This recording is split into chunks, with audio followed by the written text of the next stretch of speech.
I can't tell you how many times I applied for Google and LinkedIn. And I don't even think they look at LinkedIn applications no more. I just feel they like do. I just feel like Let's do some myth busting. They do. And they read, a human being reads every single resume that is submitted. Wow. We get over 3 million resumes a year, and there is a human being that reads every resume. People think it's some robot or some tech, some black box. It is not. It's a very hardworking team of staffers who read everything.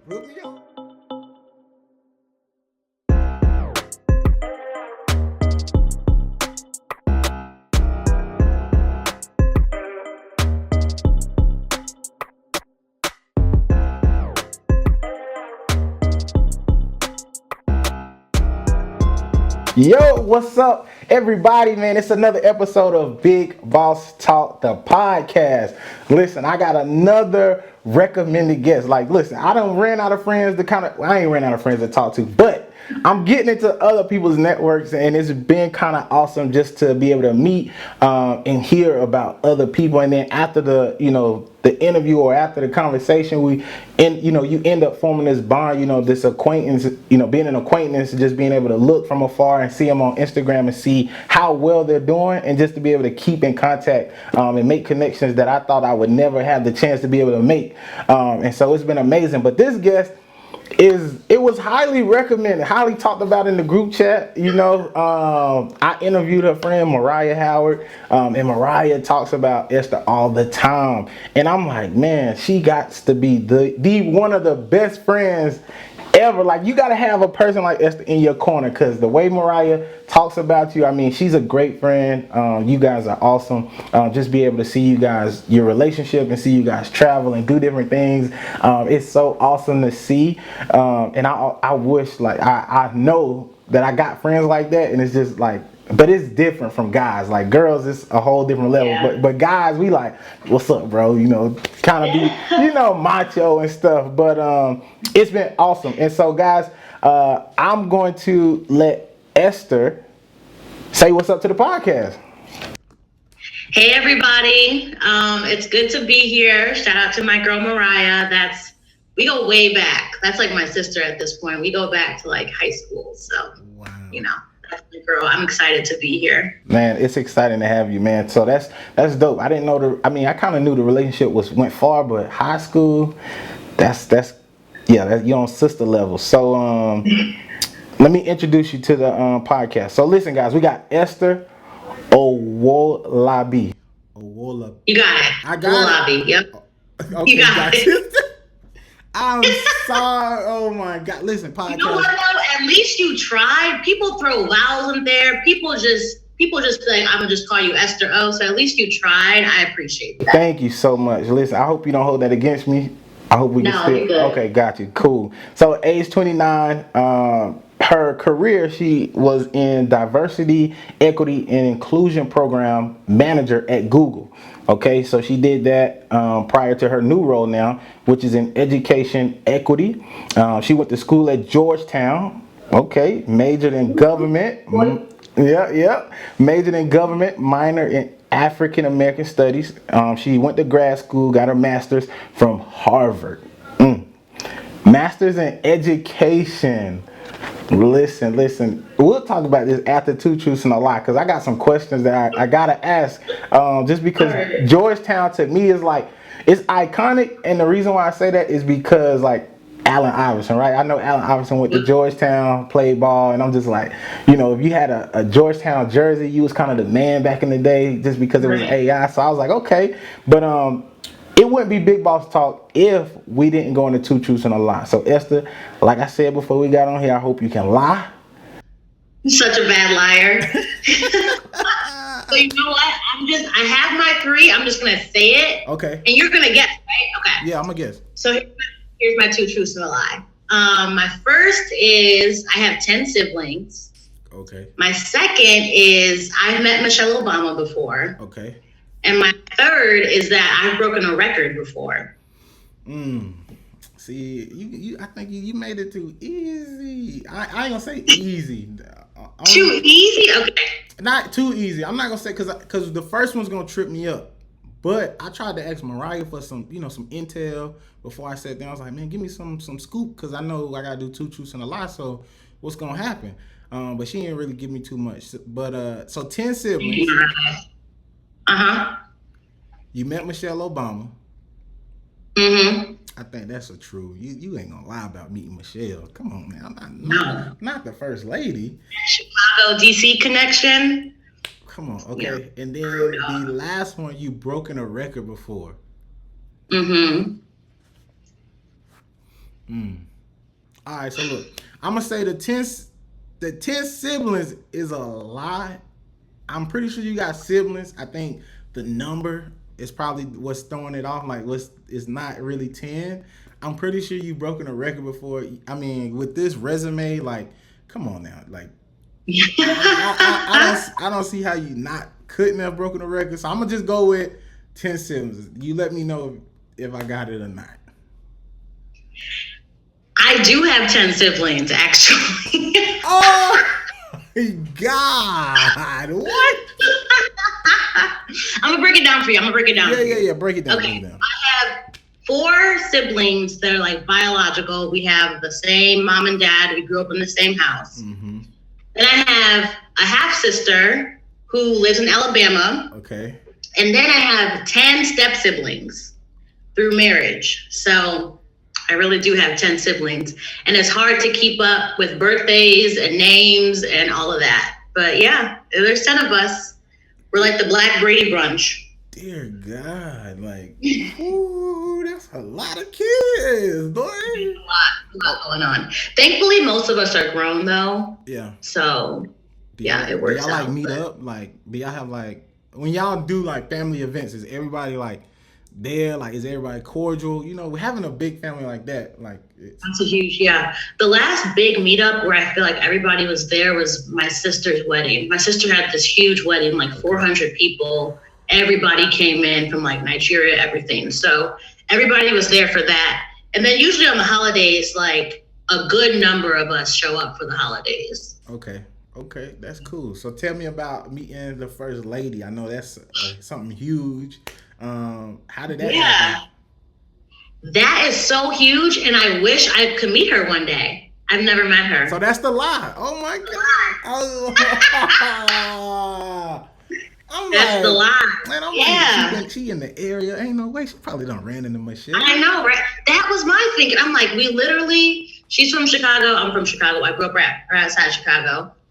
She was in DC. I was in DC. I'm like, one day I'm going to meet her. I'm going to rub elbows. I went to Georgetown, so President Obama was always on campus, always speaking on campus. Never met her, sadly. One day. I'm going to manifest it, though. One day. Manifest it. And then the last one, you've broken a record. So what record did you break? Yeah. So this has nothing to do with my accomplishment. It's all on my mother. So I was the heaviest baby born at Northwestern Memorial Hospital. And I held the record for like 3 years. Oh my God. Okay. What you weighed in at? I was 11 pounds, 3 ounces. And my mom had me naturally. And I don't know how. But I was a big baby. Dang. Yeah. 11 pounds? Oh my God. I didn't keep me with you, but yeah, I was a big baby and I held that record and I'm proud of that. For 3 years. Yep. Somebody broke it and it was like 12 pounds. Got him. That's wild. Okay. Yeah. Okay. Yep. So that's my 2 truths and a lie. Okay, we like it. Did I stump you? Did I get you? Huh? Did I stump you? Did I get you? I definitely got stumped. Anytime I lose, I get stumped, and I'm just like, I'm a winner, so I get real competitive. And so when I leave the show, my next guest, I'm gonna have to know them personally, so I can get back on my winning streak. Cause I can't do it. But man, it's great to have you. It's great to have you on the show. And what I want to do is I just want to kind of go right into it. So give me, I say like your elevator pitch, right? So I asked this one guy, I was like, if somebody asked you, who are you, where are you from? Tell me a little bit about yourself in like an interview. What would you say? So give me like an elevator pitch. This question is, I don't know how to ever answer this question, but I like to tell people, I always start off by saying that I grew up near Chicago. I'm Nigerian American. Both my parents immigrated from Nigeria. I'm someone who is very passionate and mission driven, and I've always had a passion for education. And that has really defined the core of like my work. I'm a loyal friend. I'm a really great aunt to my niece who's so spoiled. I like to laugh. I love sports. I love Chick-fil-A lemonade. Like, I don't know what to say. It's like, I don't know. I'm just me. Chick-fil-A but lemonade. I'm someone who is really mission driven and really passionate about my work. And you could see that in the way that I have really driven to be at the top of my field. Wow. That's awesome. That's great. I mean, that's a great elevator pitch. If I was, hiring, I would definitely hire you. But so tell me about, you talked about your parents, being immigrants from Nigeria. What was that like? What principles, did they instill in you? Like, you know what I'm saying? Like, just tell me how it was just growing up. I know it's different when you're coming from a different country and you come into America and, they say it's the land of the, to make things happen. So what was their mindset and, what was it like just growing up? Yeah, growing up was really fun, actually. My parents were really big into education and getting good grades, but I think what was a little bit different was that my dad is a teacher. So he's a high school math teacher. He's been a teacher all my life. So like going on 30 years at this point. And he was always somebody that just told us to just do our best. A lot of times you hear African parents like super strict and, they were super strict and all of that, but it was just always in like a loving way, like just always do your best. So I remember like I would always strive to get the best grades in school and I would cry over grades. Yes, I am somebody who used to cry over grades. Like, girl, why were you shedding tears over an essay? Like, get it together. But I just remember my dad always just being super supportive, honestly. And both my parents, to be honest. So growing up, it was really fun. I still, we used to have Nigerian food at home. I understand Igbo and Yoruba, like both the languages, because that's what was spoken at home. So I think I had a unique experience, but I wouldn't trade it for anything because it really kind of shaped who I am. The reason that I even am in education now is because my dad was a teacher and I got to see him like working so hard for his kids and wanting to make the systems better. Yeah. So all of it kind of ties into the person I am today.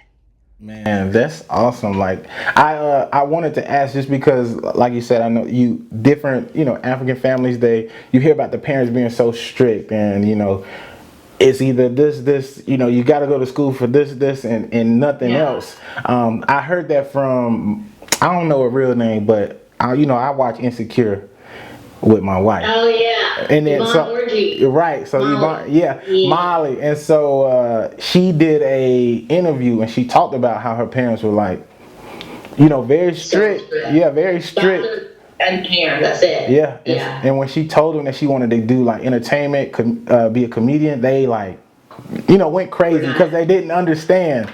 And now that she's who she is, they like, okay, cool. You making a living for yourself. When you can get millionaire, you made it work. Yeah, it's good in my exactly. And so I just, I obviously I wanted to figure out, was that similar household? But it seems like your dad was very open-minded, especially because he worked with kids on a regular, being a math teacher, and so he saw, different levels. You got to meet kids where they are.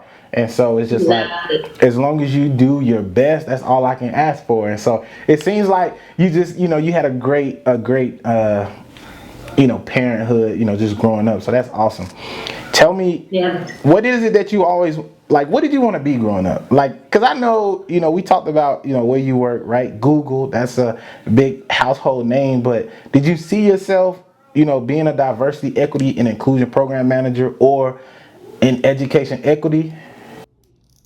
I never saw myself working in tech. I never saw myself working at Google, but I did always see myself working in education, or at least always working with kids. Like I really love kids. I like working with them. I don't have the patience to be a teacher though. Got you. So it's like, I want the best for you, but I'm not going to be the one to teach you because I'm gonna go to jail. So I always knew, like, I just knew it. So I always knew that I wanted to work in education. I thought I was gonna like maybe be an administrator, maybe be a school principal. My sister's a school principal now, but I don't know. I think when I was in high school, maybe when I started really thinking about my career, I thought I was gonna be the Secretary of Education. Like that was my big goal. That was what I wanted to do. Life has its twists and turns.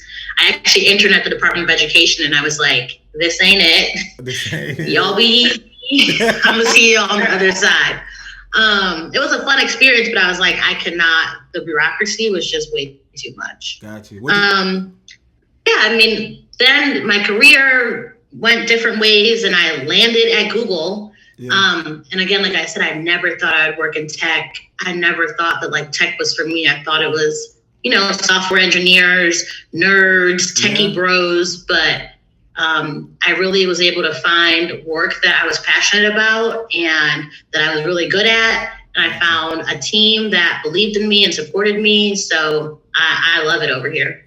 Man, that's awesome. I don't want to get you told me so much to unpack, so I ain't gonna jump too far, but I will like, it's funny to me to hear people say, I wanted to be this, but life twists and turns, you know what I'm saying? And so for me, I try to get people, because growing up, even just hanging around certain friends, when we were in high school, like everybody had this one track mind, like this is what I'm gonna do no matter what. I gotta make it happen. And you put and it's good. I'm trying to figure out, like, for me, I think there's a happy medium. And what I mean by that is you could be very ambitious, but I also, wish that people were open-minded to the opportunities of what they can do, because of the pressure that you put on yourself, saying like, I'm going to do this is how I'm going to do it, by the minutes, by the time, and I think women are a lot more structured that way. Some guys are structured that way as well. A lot of guys that I know, I'll say that, a lot of guys that I know, we were kind of just, we're going to figure it out as we go. And I just see so much pressure as far as like, if something goes wrong, it hurts. It's very disappointing, because I'm not hitting the goals that I set for myself, or I'm not where I thought I should be at this moment in time. Did any of that play a part in your roller coaster ride, on your way to where you are now? And how did you deal with that disappointment, or who was in your corner to help you say, hey, you're like super young, you're not even relax? Yeah. Oh my goodness. You sound like my therapist. Yes. My therapist, literally every week, she's like, girl, take a breath, relax, like, come on. And I think it's also important to remind yourself of all that you've accomplished so far. So a lot of times it's so easy to say what you haven't done, the milestones you still have to reach, but it's important to also take a look back and take stock of like how far you've come and be proud of that. So my therapist literally always says, like, give yourself grace, show yourself kindness. Like, life is all about taking these twists and turns. If life was so easy where, we were born and then we had a straight line to what we wanted to be and we were instantly millionaires and then we died happy and with resources, and that's just not how life works, but that's what makes it interesting. Right. So I think in those moments where I'm someone that's super type A. So in the moments where I was thinking, what am I doing with my life? I'm making a mistake. How do I pivot? Or I hate this job. How do I get out of it? Yep. It was always, honestly, like Black women, my friends, mentors, like people who were just encouraging me, were always Black women, because we're dope, and that's just what we do. Yeah. But it was really important for me, as I'm thinking about like my career journey, to always have people in my corner and mentors who are a bit older than me to give me a little bit of that perspective. Man, that's like just having that, and you hit on like mentorship and just Black women. Like I'm gonna tell you, like talking to people, like during this time that I've been, kind of interviewing people and talking to people, it helped me out a lot. And I think being with, a Black woman, Maya, like, you know, going through learning each other. She like I'm becoming a little bit. I'm like leaning more towards like the female side. Like I'm like we gotta do better for the females. You know what I mean? Energy. Right. And it's crazy. And I sit down, and what's crazy is I sit down probably with more women than I do men. And when every time I sit down with black women, I'm like, man, these girls are sharp. And I'm just like, I'm looking at like some of like, I think about like when people talk about you know, being with somebody, you know, you want somebody to meet you at where you are.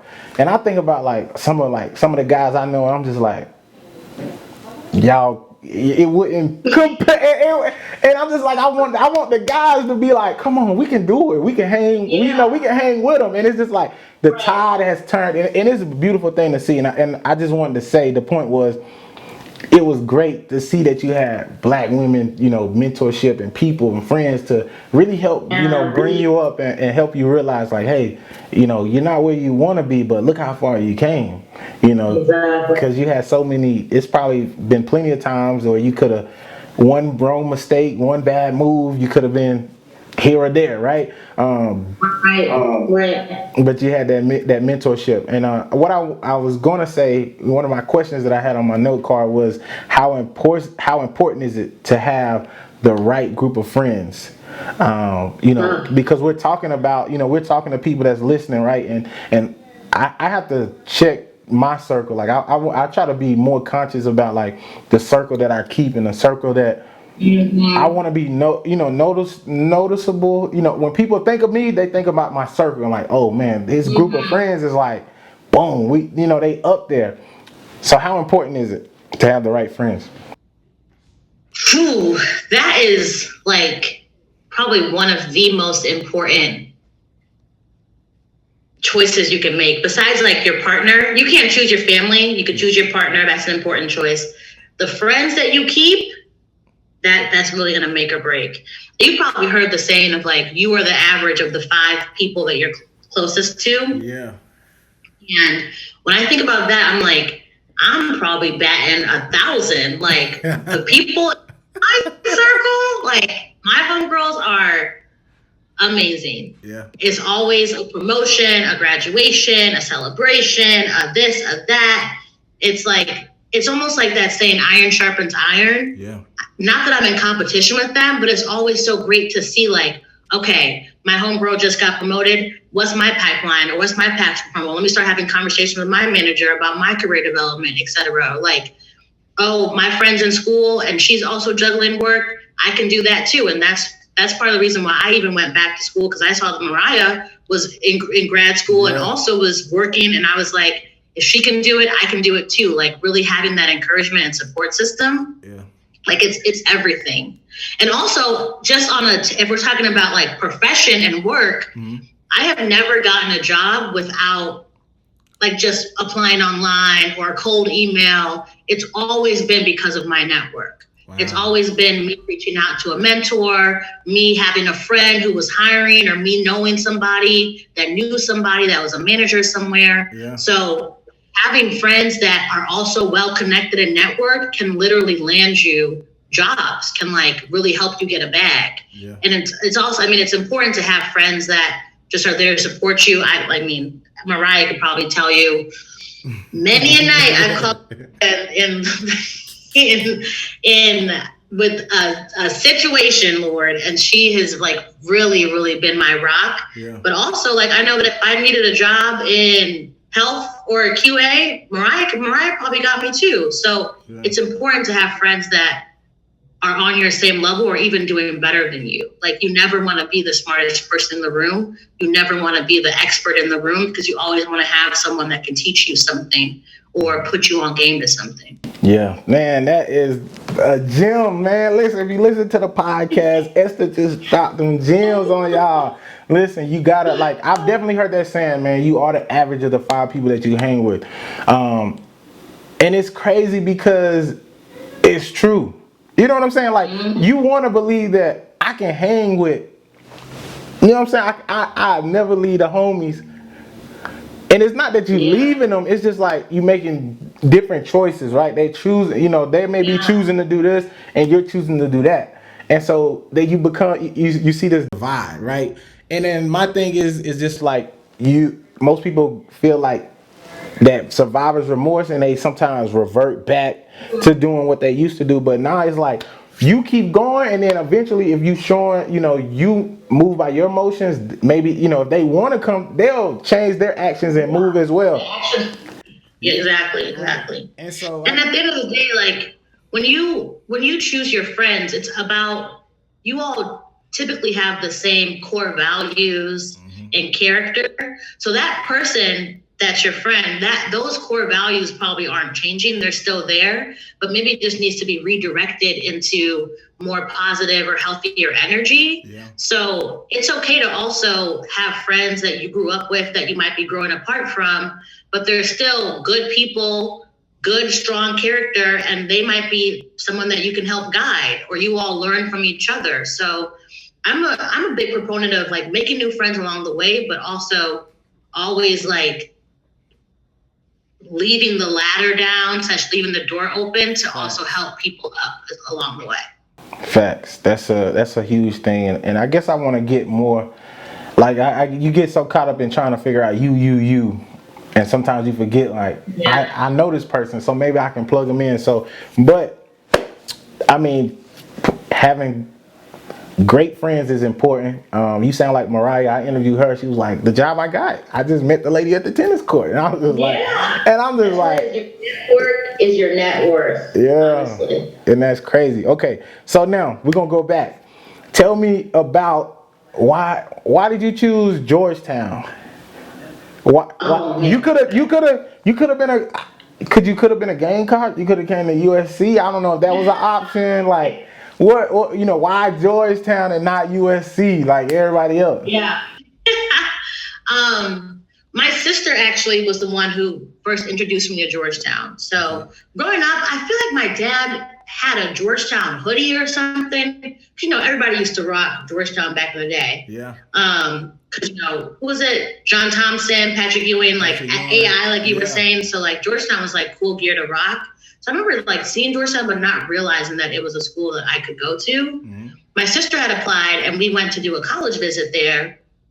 And that's when I was really like, okay, this place is cool. All right, it's in DC. At the time, I wanted to be Secretary of Education. Okay. So I was like, I want to be, in the political hub. I want to, be in DC. And that's why I really chose Georgetown. But I stayed because I'm just made some amazing, amazing friends. And I got to do some cool research. I really got plugged into the community there. I was doing a lot of social justice work. So, I went there for politics and to be politicking, but I stayed because it really became home. Yeah, that's cool. And then we talked about, you want to be a Secretary of Education, but obviously that changed due to the bureaucracy that you mentioned. What was one thing that kind of just turned you off? Like, give me an example of just what was like the final straw, like, nah, I can't do this. I remember I was interning at the Department of Education, and no shade to anybody who I interned with who's listening, or my manager who's listening. Jane, you're great. You're great. However, I remember we were trying to like launch this SharePoint site or something for grantees. It was something very small. Mm-hmm. And when I tell you we needed like 8 people to approve it, and I was like, why? All the language has been approved prior. This is something we've done every year. I was interning at the time, and it was like, something so small needed so many levels of approval. And I was like, by the time we get this approved, it's going to be like a year from now. It was just taking too long. And I'm someone I'm very driven, I'm very ambitious, and I'm pretty impatient too. Yeah. So I was like, if I really want to make change at the scale that I need to make change, and we're already behind in terms of education for Black and brown kids, like we don't have time to waste on approvals. Right. We got to just keep it going. So I had to keep it pushing. I had to keep it peaking. Got it. And so what was how did you get into, you majored in government, minor in African American studies. Like, what was the transition? Yeah. What was, who guided you into the direction that you are in now? Yeah. You know what's so funny? Whenever people are like, how'd you get to where you are? And then other people respond and they're like, I just followed my heart. Hindsight's 2020. I hate when people say that because I'm like, girl, like, tell me what you actually did. How'd you get there? Yeah. But honestly, I hate to say it, it was just like how life kind of unfolded. Yeah. So when I was trying to graduate, I was looking for jobs. I wanted to Teach for America. I wanted to work in education. And nothing was really clicking or sticking for me. So I had a mentor who worked at Deloitte Consulting, which is where I started my career. And she really was like, you should apply for Deloitte. You can have really great foundational skills. All your clients will be federal agencies. So it's like you can still work for the Department of Education without having to work in Department of Education. Yeah. So that's how I started in consulting. And to be honest, I wanted to make, money out of college. I didn't want to, go and work for a nonprofit or be a teacher. I really wanted to make some money, honestly. Yeah. So that's how I started. And again, it was a Black woman who put me on, who was like, this, the path that you thought you wanted to do isn't working out, but try another way in. And from there, I just ended up working for federal agencies. I ended up doing a lot of diversity work, employee engagement work, all around learning and development. Mm-hmm. And then I pivoted back into DC public schools where I ended up working as well. Worked there for about 2 years. So got the education experience and then pivoted to Google. So it's been a windy road, but in hindsight, it all makes sense. But when you're going through it, you're like, WTF am I doing? I don't know what's next. What am I doing with my life? I made a mistake, but it all worked out in the end. Man, that's crazy. Okay. So, obviously we're going to get into it now. So we talked about, going into Google, and this is one of the things for me, right? So I can't tell you how many times I applied for Google and LinkedIn. And I don't even think they look at LinkedIn applications no more. I just feel like let's do some myth busting. They do. And a human being reads every single resume that is submitted. Wow. We get over 3 million resumes a year, and there is a human being that reads every resume. People think it's some robot or some tech, some black box. It is not. It's a very hardworking team of staffers. Okay. Who read everything. Put me on game. Yeah. I just might not be good enough. I don't know. Maybe I didn't say the right stuff. Maybe I didn't say the right stuff. They ain't see the keywords that I needed in my resume. And I just was like, But nah, I was going to ask, for people that look at Google, these big tech hubs, you know what I'm saying? Like Google, you talk about Facebook, you talk about Apple, just trying to get into those big arenas in, in tech, even Dell, stuff like that. How, do you know what set you apart? You know what I'm saying? I know, obviously you talked about each position that you had, you knew somebody, right? You knew somebody that was to put you on, but you had to have how can I tell somebody that's watching, if you want to go to work at Google, how can I get them in Google? What's the steps, what is Google looking for? Is it a particular, something we got to have this, or it's just luck of the draw? So we put all the applications in a bag. We print the resumes out. We put them all in a bag, and we just pull one name out of the. No. I was about to say.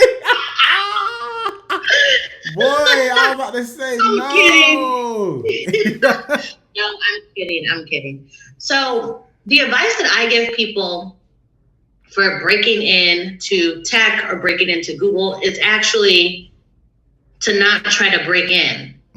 Do the work that you're doing right now very, very well. Do it exceptionally well. Get some really good core management and business skills in the role that you're in now, and show those results and impact on your resume. Yeah. A lot of times people think you need certifications, or you need to know AdWords, or you need to have some tech degree to work at a tech company. And that's just not true. The resumes that I see, or the candidates that I see that are most successful, are people who work in, I'll actually tell a story. We literally had someone that worked in agriculture, they worked at the John Deere factory, Yeah. or they worked at like the John Deere headquarters or something, like something not related to tech at all. And their whole career was in agriculture and farming. Yeah. But they were able to rise to the top of their career field. And they were able to show really strong competencies in terms of like being able to manage a team, being able to manage a cross-functional global team, being able to scale and grow a business, being able to communicate effectively and collaborate and manage, competing priorities. Those are the skills we look for someone to be a Googler. Because no matter what role you have, the company is so large, you're always going to have to manage risk. You're always going to have to problem solve. You're always going to have to show leadership. So if you can show that in the role that you're already in and translate that on your resume and tangible results, that will really make you stick out. Okay, cool. I appreciate that, giving us that insight. Yeah. I think for me, like, it shows how important, like, when people think like I can just, and I think having a nice resume, like the importance of having a very decent put together resume, like I always just figure like, let me put what I've done, put some accomplishments in there, and I'm like, all right, cool. And it got me to a certain degree, a certain point, right? And I was just like, I got to get better at being able to write it on paper. And see, that's my downside, is like, I'm not a very, the penmanship and all that good stuff, that's not me. But if I sat down, if you gave me the chance to come into your home, I could wow you just by having a conversation. But you got to get in first to have that initial conversation. So right now is a good time to just let people know, like, hey, take a look at the resume. You know what I'm saying? Look at your resume, get it looked at by a couple of people, make sure it's precise, nothing too long, but you have those intangible, things that you can talk about and show, and you can speak on it as well. So that's pretty dope. Yeah, it's so funny you mentioned that, because my friends, for the longest time, friends and family, they all know to like reach out to me if they have like resume questions. I don't know what it is. I think it's a gift. It really is a gift, because I actually hate reviewing resumes, but I'm so good at it. And that's what I do at work. Honestly, like part of my job before was meeting with Black folks, Latinx, Indigenous people, and getting their resumes together so that they could pass the resume screen at Google. Because oftentimes I found that Black people in particular, Black women in particular, we shortchange ourselves so much. It's like, yeah, you were an administrative assistant, for example. You like made photocopies and you managed a schedule. And it's like, no, you prepared like important documents for senior leadership. Yeah.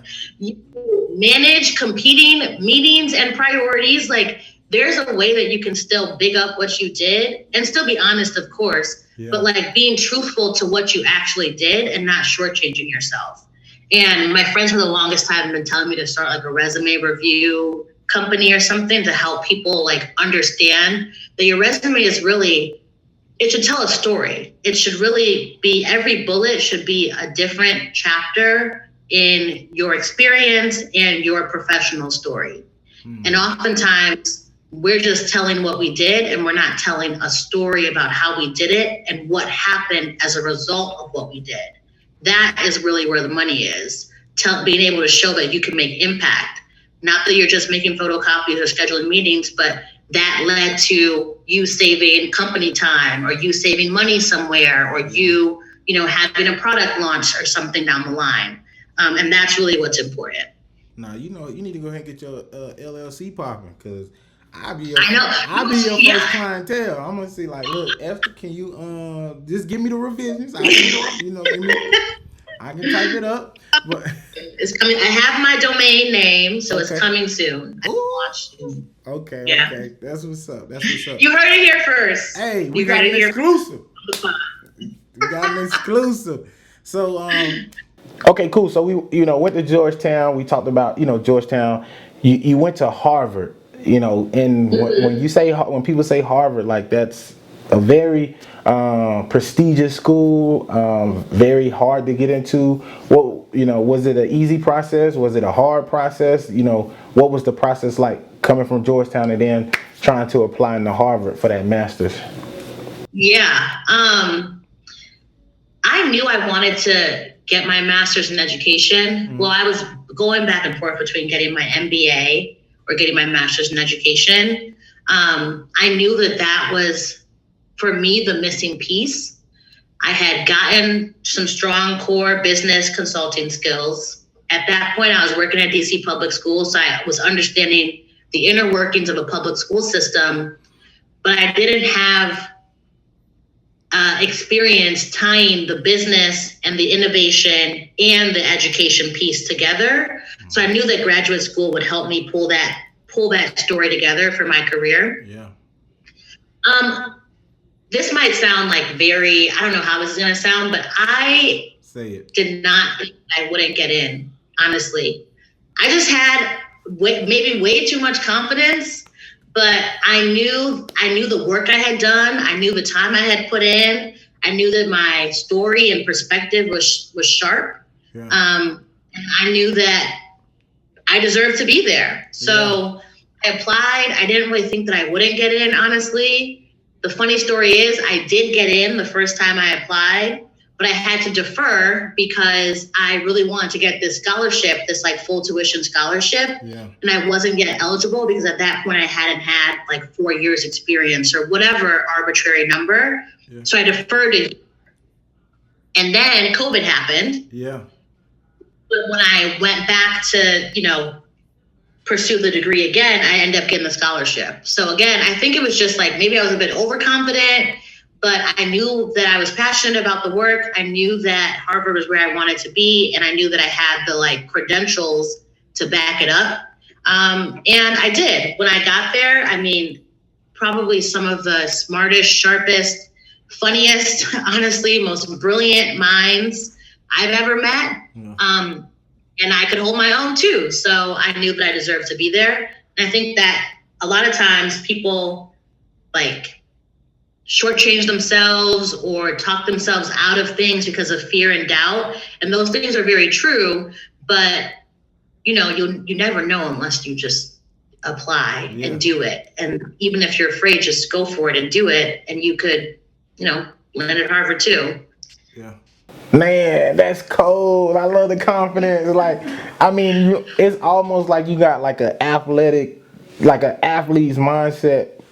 Yeah. But, in your own way, it's like, nah, I put in the work. I know who I am. I'm Joy. Yeah. They'd be a fool if they don't bring me into this school. So it's like, just hearing that, I'm like, man, that's crazy. That's some boss stuff right there. You know what I'm saying? Like to have that mindset, to have that, because a lot of people, like you say, do have that fear and doubt. But like, you miss 100% of the shots you don't take. So like, why not go ahead and take the shot and see where you land? At least see where you fall, and get the feedback afterwards. But that's pretty dope for you to be able to go to Harvard. I know for myself, like if I was to ever was to step on a Harvard campus, I would be very, very, at first, super nervous. The fact, because like you said, the brilliant minds and just the people, and for me, it's just like, I know I'm smart, I know I'm brilliant. I may not come across it like everybody else, I may not look like everybody else, but it's just like, that's one of the things, like if I was to I'd be kind of nervous at first. And then I would probably have to talk to somebody like, bro, you got into Harvard for a reason. So like, what's up? Like, you know what I'm saying? Yeah. You need to come to play. So then I have to tighten up and be like, nah, y'all about to get out the way. You know what I'm saying? But, right. You deserve to be there. You deserve to take up space. I think that also by the time I'd applied to Harvard, I had already been working for, I think at that point, 3 or 4 years. Mm. So I was already used to being like one of few Black people in a space, or at the very least going to Georgetown. Like the imposter syndrome of even going to Georgetown was so real. It's like I had already been used to having to deal with and overcome that imposter syndrome. Yeah. By the time I was ready to apply to Harvard, I'm like, I already know that I got it, so y'all better recognize. But like at this point, you kind of have to big yourself up before you can let other people like tell you what you're worth. So like, I know I deserve to be here. I know I deserve to take up space in this institution. It's up to you whether as an institution, whether Harvard recognizes that or not. But like you have to have that confidence in yourself first before any other person will see it.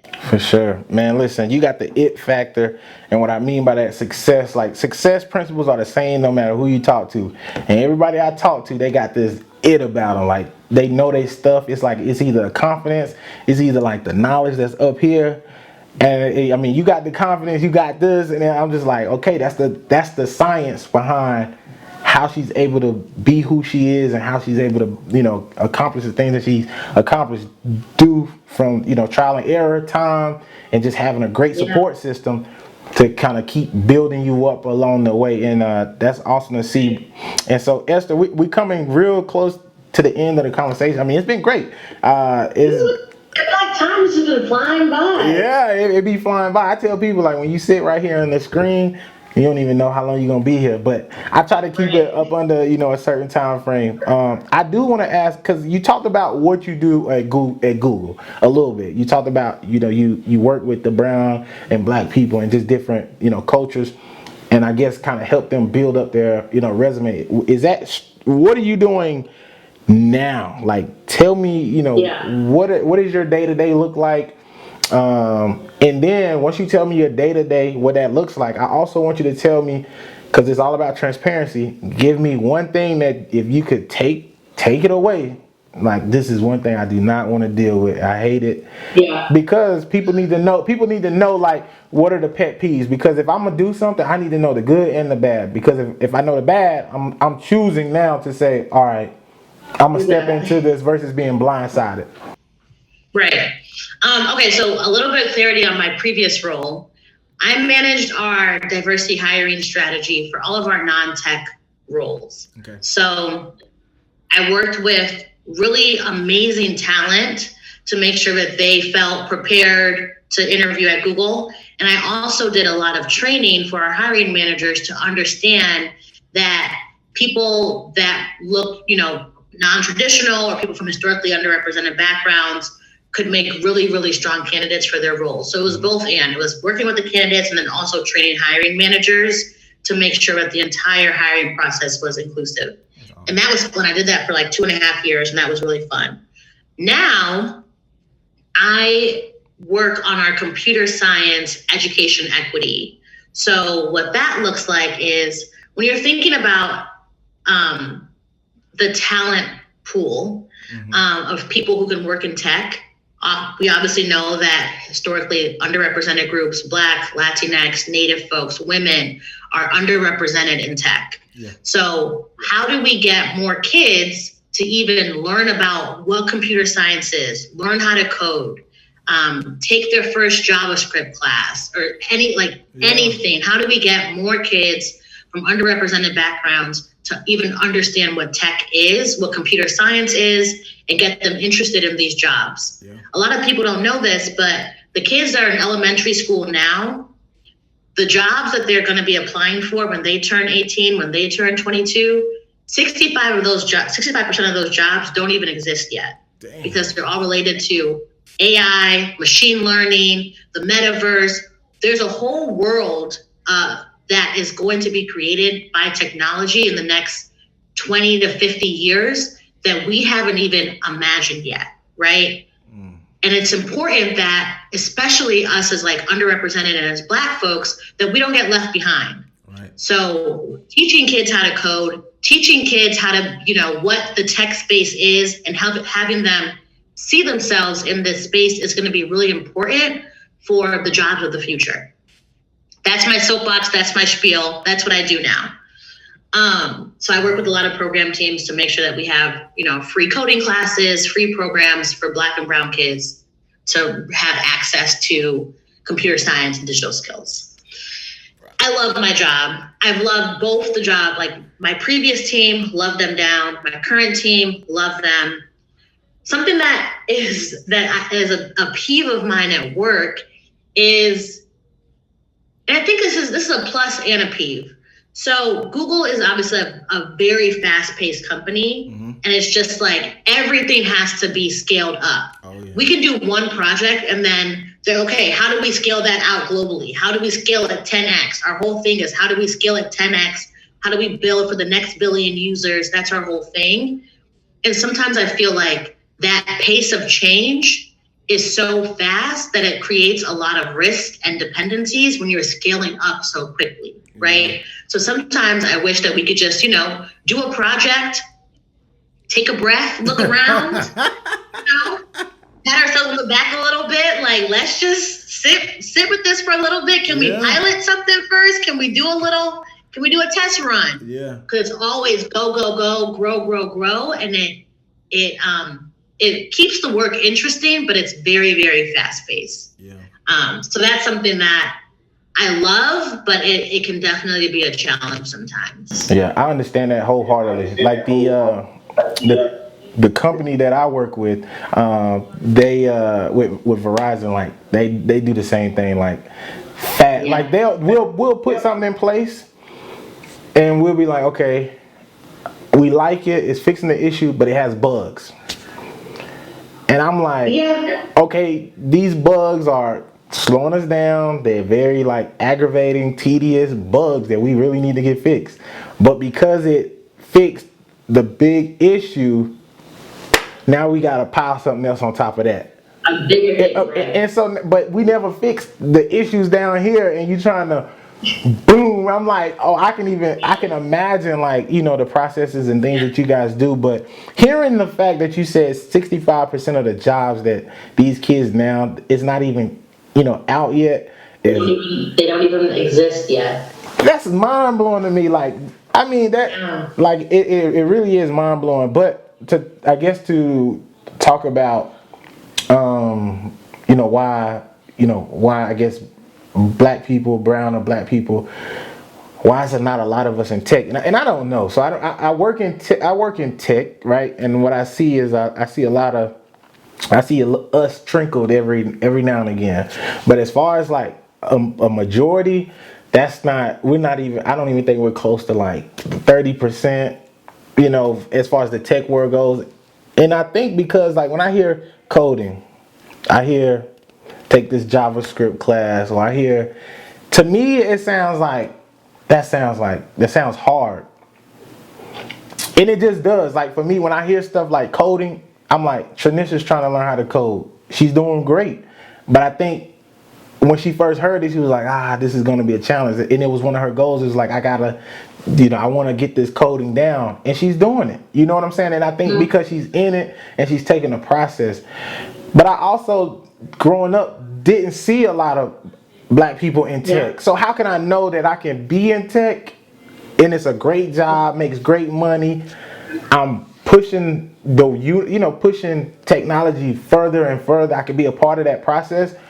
But I don't know anybody that's I'm just now seeing, people in tech, and the only people I know that's in tech currently is you, a friend named Hannah. I sat down with another girl. I'm just like, it's not a lot. It's just not a lot. So how do we, I guess, what do you think the plan is? And I will end the conversation like that. It's just like, how do we get more of us into tech? Yeah. If I knew the answer to that, I would sell my secrets to Google and Amazon and Facebook, and I'd be a multimillionaire. Right. I wish I knew. I think it's first exposure and access, which is part of the work that I'm doing now, is just making sure that people who are growing up like we did even understand that tech is a space where they can see themselves in. Right. So whenever we do outreach events, we always have like Black SWEs or Latina SWEs like coming in, where you could see SWE software engineer. Yeah. You could see someone who looks like you who can be an engineer, and you can kind of see yourself in that role, even from a young age. And then also just expanding opportunities for access. So I know Google, at the very least, we're opening 10,000 roles for not just for Black folks, but we're opening the roles in Atlanta, Chicago, and DC, where we know that the majority of people who work there, they have high populations of Black folks. So again, I think it's also up to these companies to make investments in Black populations, Black communities, to show that, this is something that's really important to the company, at least. So I know Google's making that investment. Other companies are making that investment.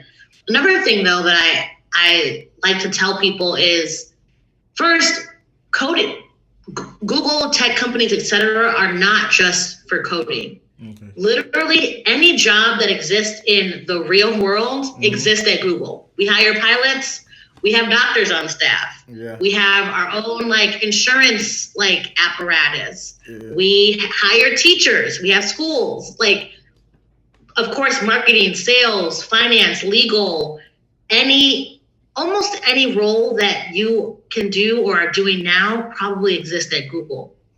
So a lot of times when people think about tech, they're only thinking about software engineers and developers. And for me, it was important to understand that I could be someone that's passionate about diversity and education, and I found a role at Google, So understanding that it is a tech company, but they hire for so much more than that, I think is the first step in being able to even see yourself here.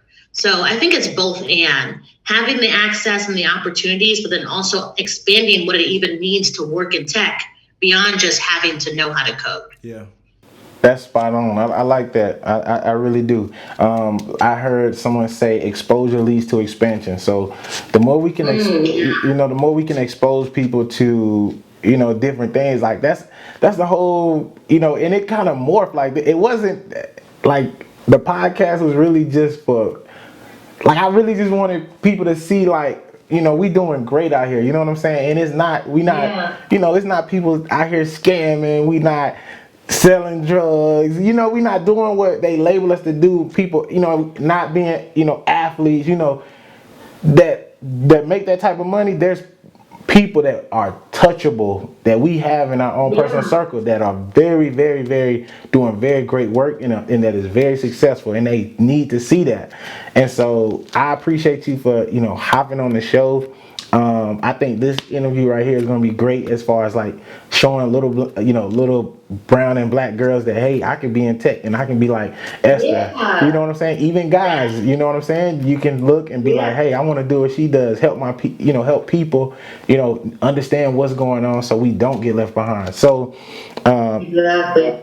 I want to say thank you. But before we go, I got a couple questions, and so it's like a last little game. Okay. Rapid fire. Yeah, rapid fire. So you got 5 seconds to answer these questions. All right, 5 seconds. All right, here we go. So, what's the quality people enjoy about you?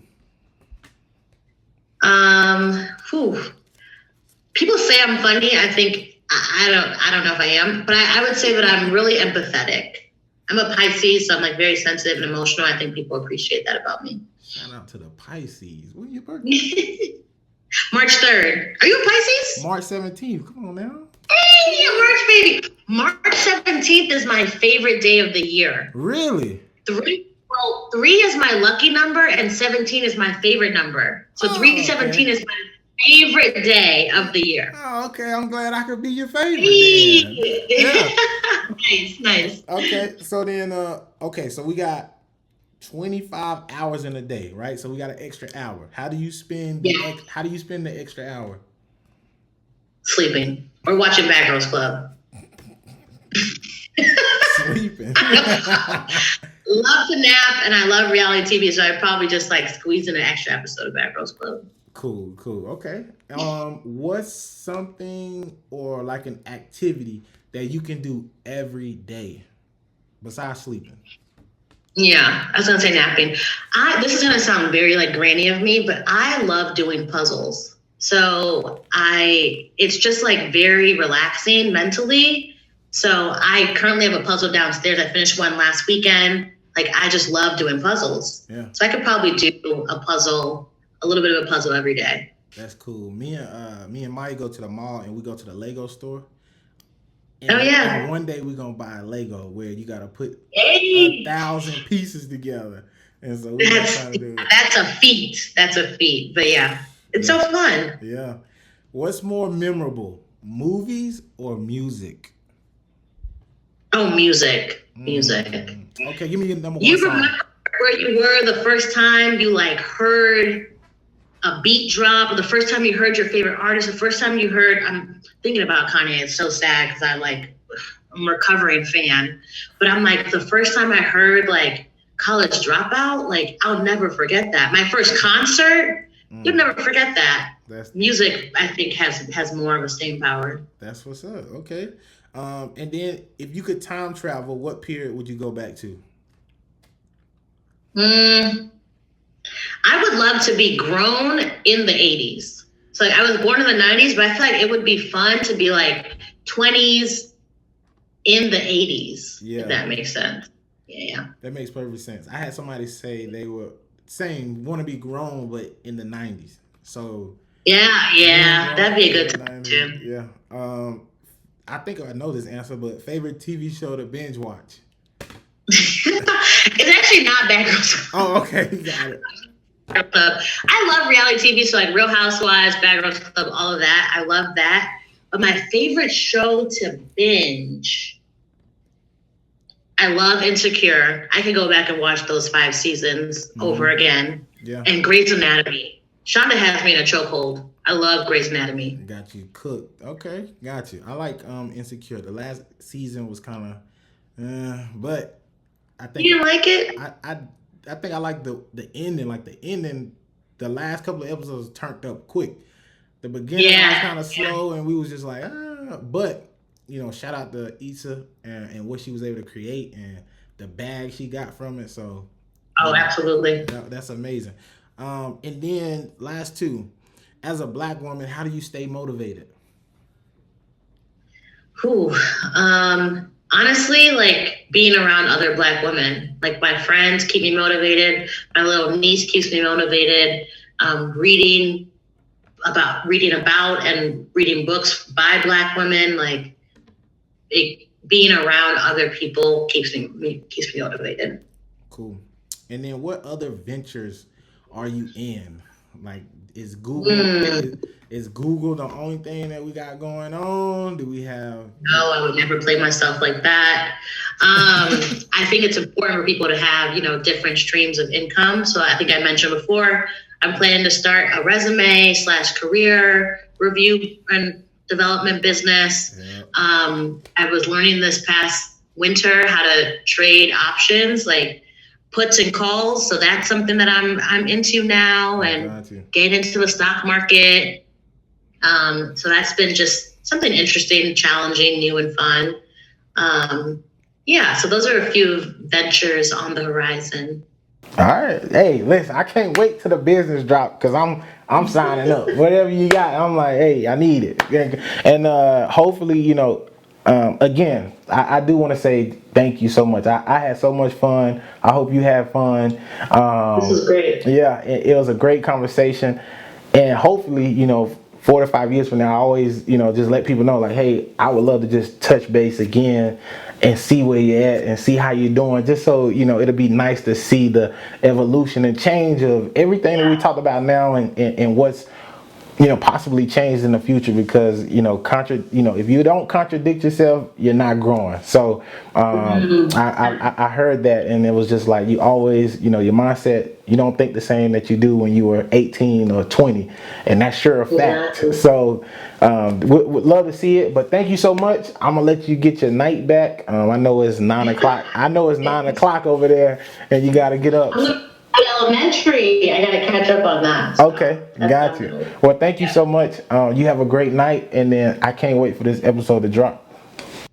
Yeah, thanks so much for having me. This was super fun. Oh, recommendation. What? Oh, recommendation. Mm-hmm. Ooh, I need one. Okay, I have two recommendations. Bring them on. And these are 2 of my best friends. Mariah knows them as well. First is my friend Khadijah. Okay. She is the first Black press secretary for Planned Parenthood. And Planned Parenthood does a lot of like women and maternal health. Yeah. And especially when we're thinking about abortion rights and the conversations we've been having about health and women's health. I think she would be great to chat with and talk about her journey. Yeah. And then my other friend, Michaela, she works in like community granting. So she works for a large bank, and she's responsible for managing all of the grant relationships for the Northeast region. So if you think about like Black businesses, Black community development organizations, Black nonprofits, and those folks asking, banks for money to do their work, like she manages those partnerships. I think it'd be really cool to have someone who sort of is on the more like social responsibility side of things. So yeah, they're dope. Let's do it. All I ask is that if you can send me whatever, however I can get in contact with them, whether it's IG, whether it's a phone number, if you can give me that information, and then if you can let them know, like, hey, I just did this interview with this guy named Armand, Mariah's friend. If you could tell them that I'll reach out to them, that way they not like spooked or anything. Like, who is this? Yeah. Would you prefer?